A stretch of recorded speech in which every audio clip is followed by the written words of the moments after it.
장관도 글쎄 이게 뭐 어느 정도까지 우리가 이해해야 되는지 모르겠는데 옷 11벌 구치소에 반입했다라는 얘기가 있어요. 예. 네, 일단은 과연 11벌이 어떻게 같이 가지고 갈 수 있느냐, 그게 궁금하실 텐데요. 사실은 저도 놀라웠습니다. 이제 저도 좀 알아보니까 입고 있는 어떤 수의나 이런 것들은 한도가 있는데 예. 출정용 옷이라고 하는 것은 그 구치소에서 따로 보관을 한다라고 합니다.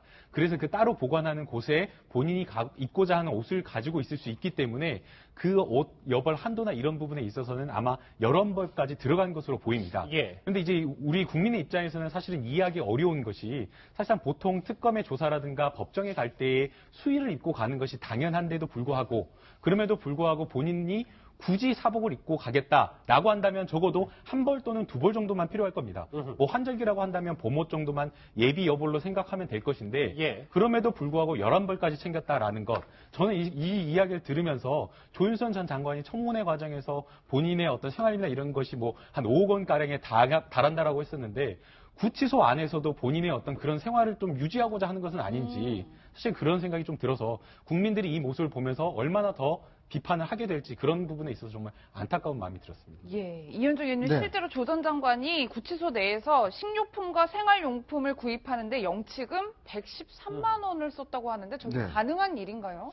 이게 이제 왜 그러냐면 안에 있으면 사실 이제 그 여러 가지 구매를 할 수가 있습니다. 과자라든지 음료수 같은 경우는 직접 구매를 해서 이제 먹을 수가 있는데 특히 이제 저렇게 구치소에 오래 있다 보면 상당히 우울증 증세가 있습니다. 그리고 또 이제 할 게 없어요, 사실은. 이게 왜냐하면 검찰에 왔다 갔다 자주 출석을 하면 검찰 수사를 대비를 할 수가 있는데 그렇지 않고 이제 검찰에서 가끔 한 번씩 부르면 나머지 시간은 사실은 혼자 방에서 혼자 지내야 되거든요. 예. 그러니까 그럴 경우는 사실 우리가 왜 사람이 좀 우울하고 하면 좀 단 걸 많이 먹지 않습니까? 음료수라든지 커피라든지 이런 거 할 때 이제 그런 것들을 하면 조금 이제 우울함을 좀 잊는 경우가 많거든요, 실제로. 그리고 또 이제 책 같은 거를 많이 봅니다, 안에서는. 주로 네. 이제 아무래도 이제 그 교회 다니신 분들 같은 경우는 성경책을 많이 보고 또 이제 절에 다니신 분들은 이제 불경책을 왜냐하면 이게 마음을 다스리는 데는 이 책만큼 좋은 게 없어요. 이제 그러다 보니까 아마 조윤선 장관도 안에 있으면서 본인이 사실 지금 아까 옷 이야기도 나왔지만 사실 여성으로서 어떤 면에서 보면 좀 이해할 수 있는 측면이 저는 있는 것 같아요. 예. 왜냐하면 지금 마지막 보루지 않습니까? 그런 부분까지도 사실은 본인이 직접 TV를 통해서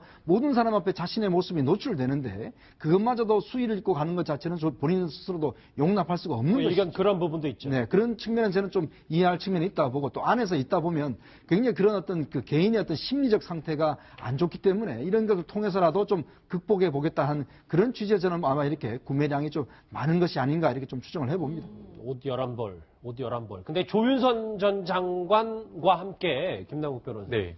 블랙리스트로 기소됐던 김기춘 전 실장 옥중 생활도 또 하나 있는데 이분도 좀 세게 얘기한 게 옥사라는 단어를 썼어요. 네, 그러니까 김기춘 전 비서실장이 뭐 78세의 고령이고 그다음에 뭐 알려진 바에 따르면 심장의 스텐스 그 확장 그물망처럼 해서 심장의 혈관을 확장하는 수술을 했다라고 합니다. 그래서 사실상 이런 어떤 분들은 혈액 순환이 잘 안 되는 경우, 그러니까 운동을 하지 않고 활동량이 많지 않는 경우에는 좀 건강상에 조금 어려움이 있을 수 있는 건 사실입니다.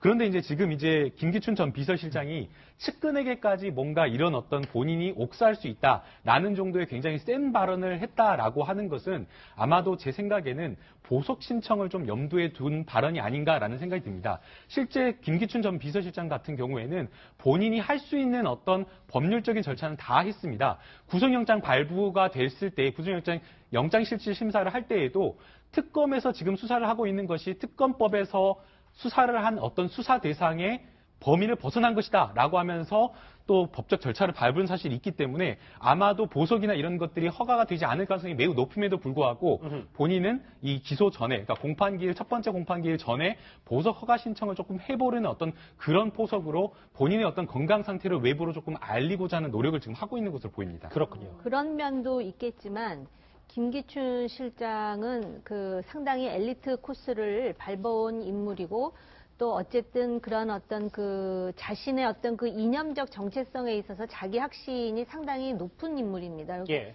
자존감도 있고요. 그러니까 아마 이제 본인의 건강 상태를 알기 때문에 옥사라는 표현을 썼기도 했겠지만 그 김기춘 실장이 과거에 어떤 공직을 내려놓고 집에서 있을 때 자택에서도 서재로 갈 때 꼭 양복을 제대로 갖춰 입고 출근하듯이 갔을 정도로 좀 약간 뭐라 그럴까 꼬장꼬장한 어떤 자기 어떤 관리 뭐 이런 부분을 우리가 엿볼 수 있는데 그런 것 때문에 그 우리가 종합적으로 그 추정해 볼 수 있는 자존감, 좌절감 예. 뭐 그런 것들 아닐까 이런 생각이 들고 적어도 고위 공직자로서 물론 지금 어려운 영어의 몸이 되었지만 거기서 어떤 그 자중자애하는 그리고 어떤 그 자기의 어떤 그 공직과 국가관에 대해서 이렇게 반추해보는 그런 모습이라도 좀 보여.